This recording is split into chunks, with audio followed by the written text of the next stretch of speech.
તમામ નાગરિકજનને જણાવવાનું કે 30 તારીખ અને 31 તારીખનું જે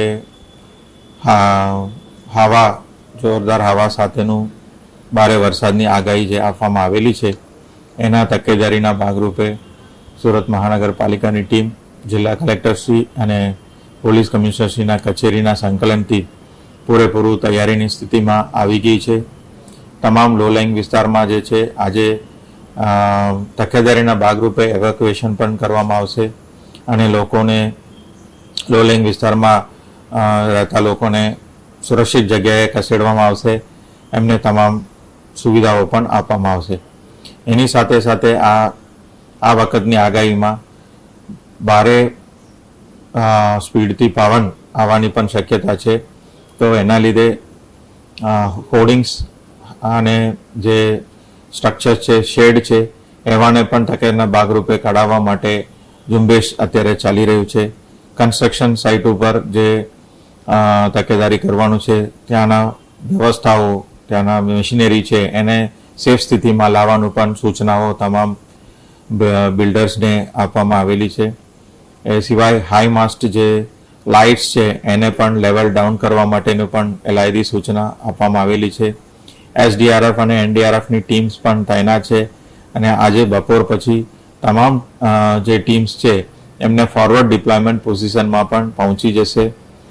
જ્યાં જ્યાં જરૂર પડે તો રોડ રસ્તા બંધ કરવાની પણ તૈયારી રાખવામાં આવેલી છે.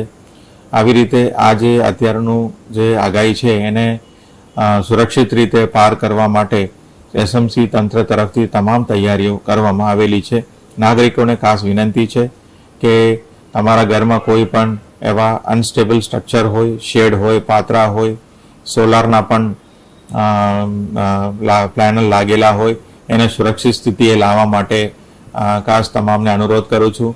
ઝાડ પડવાની પણ વધારે શક્યતા છે તો એવા ઝાડને પણ આપણે તકેદારીથી આપણે કાપી લઈશું અને વરસાદ દરમિયાન અન્ય સમયમાં પણ બહાર ઝાડની નીચે ઊભા રહેવા માટેનું પણ આપણે ટાળીએ અને હોર્ડિંગ્સની આજુબાજુ પણ જવાનું પણ આપણે ટાળીએ.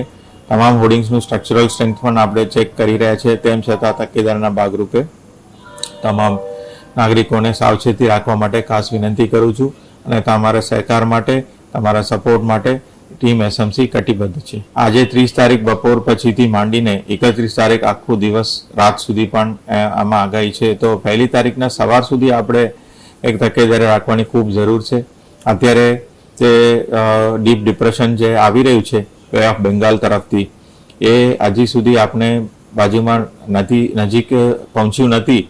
એનું વલણ કેવું છે, કઈ દિશામાં આગળ વધે છે એનું પણ દર કલાકે, દર અડધા કલાકે પણ અમે મોનિટરિંગ કરી રહ્યા છીએ અને હવામાન વિભાગ સાથે અને સ્ટેટ એમરજન્સી ઓપરેશન સેન્ટર સાથે સંકલનમાં કામગીરી ચાલુ છે.